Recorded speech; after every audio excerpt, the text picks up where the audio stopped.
Halo, ketemu lagi di channel M Arsitek. Pada hari ini saya akan berbicara seputar pintu, ya, pintu kaca. Jadi kita tahu kebutuhan pintu kaca ini sekarang sangat masif sekali teman-teman ya. Hampir di seluruh perumahan, hampir di seluruh bangunan ada pintu kaca ini. Nah, saya akan jelaskan kepada teman-teman apa saja spesifikasi yang harus teman-teman perhatikan. Model-modelnya, bahan-bahannya, spesifikasi apa aja yang teman-teman harus betul-betul tahu ketika memilih sebuah pintu kaca. Mari kita lihat video kali ini. Sebelum kita lihat video kali ini, teman-teman bisa support channel kami dengan subscribe ya, supaya kita bisa terus berkreasi, bisa terus berkembang. Jangan lupa juga share dan komen. Oke, sekarang saya sedang berada di salah satu vendor terbaik untuk pintu-pintu, yaitu di Panda Aluminium, di mana kita sudah sering memakai dari vendor ini, di mana kualitas dan kelengkapannya itu sangat baik teman-teman. Baik dari pricingnya, hasil pekerjaannya, maupun kualitasnya. Jadi kita memang sudah lama ya berlangganan di vendor yang satu ini. Berbicara tentang pintu kaca, otomatis ketika kita mendengar pintu kaca, kita bisa membayangkan pintu yang memang bahan dasarnya kaca teman-teman. Ternyata memang ada beberapa jenis pintu yang memang betul-betul frameless, yaitu hanya kaca aja. Jadi memang pintu frameless ini mungkin sering teman-teman lihat itu di mana? Di mall-mall teman-teman, di mall-mall, di showroom-showroom, ya, di kantor-kantor. Memang menggunakan betul-betul pintunya bahannya itu kaca, dan kacanya biasa tanpa rangka alias frameless. Memang kalau untuk kaca frameless ya, kaca-kaca fitting, betul-betul memang itu engsel, handle, kunci semua adalah menempel di pintunya. Jadi memang teman-teman harus tahu bahwa pintu seperti ini semua tergantung dari kekuatan kaca. Banyak orang kadang-kadang miss menggunakan, saya mau budget murah lah, tapi kepengen modelnya pintu frameless. Boleh nggak sih? Sebenarnya boleh-boleh aja teman-teman. Cuma teman-teman harus tahu bahwa itu adalah tidak standar teman-teman. Jadi semua spesifikasi untuk pintu frameless ya, minimal kacanya adalah pintu kaca tempered. Apa itu kaca tempered? Kaca yang memang sudah dikeraskan. Ya teman-teman, kalau mau belajar kaca lebih lanjut bisa lihat di konten ini. Ya, serba-serbi kaca. Oke.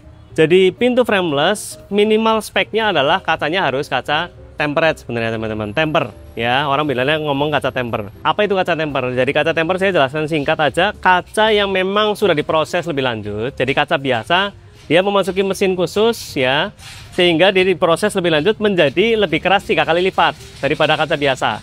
Kekerasannya itu 3 kali lipat. Sehingga memang kaca ini memang biasanya dikhususkan untuk memang digunakan untuk produksi barang-barang seperti pintu part fitting seperti ini. Karena apa? Kaca itu sebagai penahan ya, sebagai bodi gantinya rangka teman-teman. Sehingga kacanya memang harus betul-betul keras dan kuat. Kaca biasa kuat nggak Kak? Kuat sih, cuma tidak standar ya, karena sepertiga dari kekuatan yang seharusnya. Temper kan 3 kali lipat kerasnya teman-teman daripada kaca biasa. Sehingga memang buat teman-teman yang ingin menghendaki pintu-pintu frameless, baiknya adalah harus mengerti ini. Spek minimalnya adalah kaca tempered. Dan biasanya untuk pintu-pintu itu spek minimalnya biasa mulai dari 8, 10, 12. Umumnya sih kita standarisasi pakainya 12 mili. Karena untuk apa? Untuk security teman-teman, untuk kekuatannya. Lebih tebal kacanya, otomatis kekuatannya itu lebih tinggi. Ya, sehingga minimalnya kalau teman-teman memang menghendaki pintu-pintu yang frameless, pintu-pintu yang betul-betul tanpa bingkai, minimal speknya adalah 12 mili tempered. 10 mili ya masih oke, cuma otomatis itu lebih murah dan lebih tipis sedikit teman-teman ya. 8 mili ya bisa ya, tapi harus untuk mungkin pintu-pintu kecil ya. Pintu-pintu standar minimal 10 dan 12 mili teman-teman. Apalagi pintu-pintu yang lebih besar. Ya, kita lihat kadang-kadang di mall ya pintunya bisa tinggi sampai 3 meter dan sebagainya. Itu minimal sekali 12 teman-teman.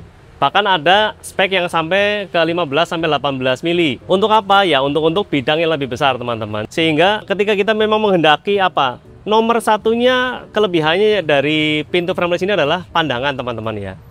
Keleluasaan, kelegaan, kemewahan. Nah, ini akan didapat ketika kita menggunakan pintu-pintu frameless kaca. Jadi modelnya otomatis dari yang swing bukaan biasa, pintu biasa. Kemudian ada pintu sliding teman-teman ya. Pintu sliding ya, frameless juga ada. Kemudian ada juga pintu folding teman-teman, pintu lipat. Jadi teman-teman nanti bisa cek satu persatu ya, saya kebutuhannya pintu kaca itu seperti apa. Jadi memang edisi kali ini saya akan membahas tentang pintu kaca aja teman-teman ya. Jadi selain tadi pintu frameless dengan model-modelnya tadi, spek minimalnya itu tadi untuk kacanya. Nah, sekarang kita menuju ke yang nggak kalah pentingnya. Ketika teman-teman memang menghendaki pintu-pintu frameless seperti ini, bagian setelah kacanya, ya nomor 2 terpenting adalah aksesorisnya teman-teman. Karena aksesoris ini setelah tadi kacanya memang sudah bagus, aksesorisnya juga teman-teman harus perhatikan. Banyak kali, sering kali ini tidak terperhatikan teman-teman ya. Sehingga yang penting apa? Oh, kacanya sudah temper belum? Sudah 12 mili belum? Sudah, oke. Nggak tanya aksesorisnya apa. Padahal yang kita pakai, yang kita gerakkan semua adalah aksesorisnya teman-teman ya. Engselnya, handle-nya, kuncinya, rodanya ya, itu semua yang kita pakai sehari-hari. Jadi nyaman atau tidak suatu pintu ya, bagus atau tidak gerakannya satu pintu, presisi atau tidak, itu tergantung sekali sama aksesorisnya.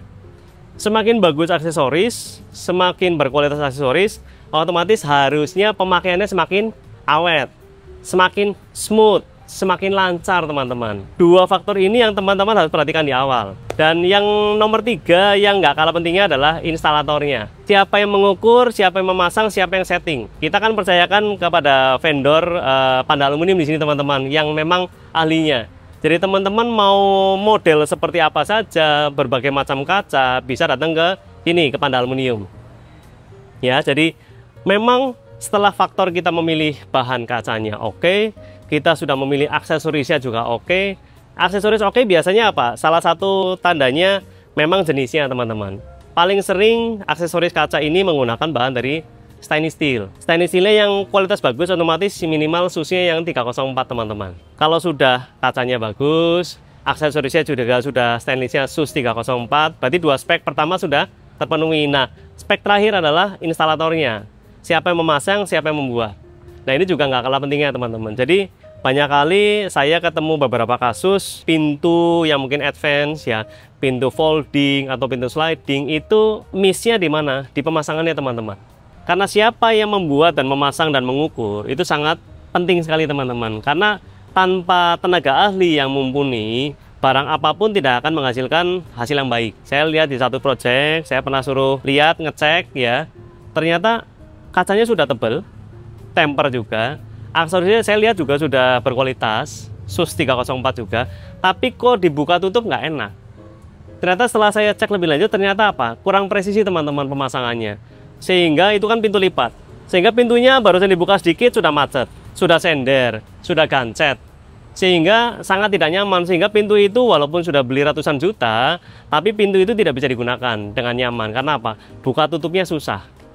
Dan kebetulan vendornya vendor luar kota dan kurang bertanggung jawab, dipanggil 1-2 kali akhirnya menghilang dan tidak bertanggung jawab. Akhirnya kita yang benerin ya, kita minta bantuannya juga ke Panda Aluminium sehingga mereka bereskan, sehingga pintunya akhirnya dipasang ulang, di setel ulang, remake ulang supaya apa? Hasilnya itu smooth, hasilnya itu lancar. Nah, jadi 3 faktor ini yang teman-teman betul-betul harus perhatikan ya. Ketika teman-teman ingin menghendaki pintu kaca yang frameless, pintu kaca yang terlihat mewah, terlihat luas, terlihat elegan, namun yaitu 3 faktor itu teman-teman jangan sampai miss. Kaca yang berkualitas, tebelnya maupun jenisnya harus benar ya. Ada sebenarnya jenis lagi yang lebih ekstra teman-teman, temper dan laminate. Temper laminate itu apa? Sudah kacanya keras dan juga dia ada security-nya, ada laminasinya, ada filmnya. Sehingga kalau misalnya sampai amit-amit misalnya sampai ada kejadian sampai kacanya bisa pecah, teman-teman ya, dia tidak akan jatuh kacanya, tidak akan menimpa orang. Jadi pecahnya pecah kelihatan, tapi karena ada filmnya, ada laminasinya sehingga dia tidak berbahaya buat orang. Nah, itu temper dan laminate. Jadi teman-teman yang punya budget ekstra boleh menggunakan kaca-kaca yang lebih safety teman-teman buat keluarga kita. Oke, seperti itu ya edisi kali ini untuk pintu-pintu kaca dan pintu frameless ya. Semoga teman-teman yang menghendaki ingin punya pintu kaca yang terbaik, model yang sesuai, ukuran yang sesuai, jangan lupa teman-teman tetap di awal harus apa? Harus desain dulu teman-teman. Ya, rumah saya kepengennya pintu kaca semua. Oke, modelnya seperti apa, ukurannya seperti apa, letaknya di mana, modelnya seperti apa, itu harus betul. Sehingga perlu sekali untuk kita desain semua itu dari awal. Perencanaan dari awal, sehingga ketika nanti eksekusi tidak akan salah langkah dan hasilnya juga maksimal. Seperti itu teman-teman, semoga konten kali ini membantu teman-teman semua dalam memutuskan ketika saya mau milih pintu kaca yang mana terbaik untuk rumah saya. Jangan lupa subscribe, like, dan komen. Sampai jumpa.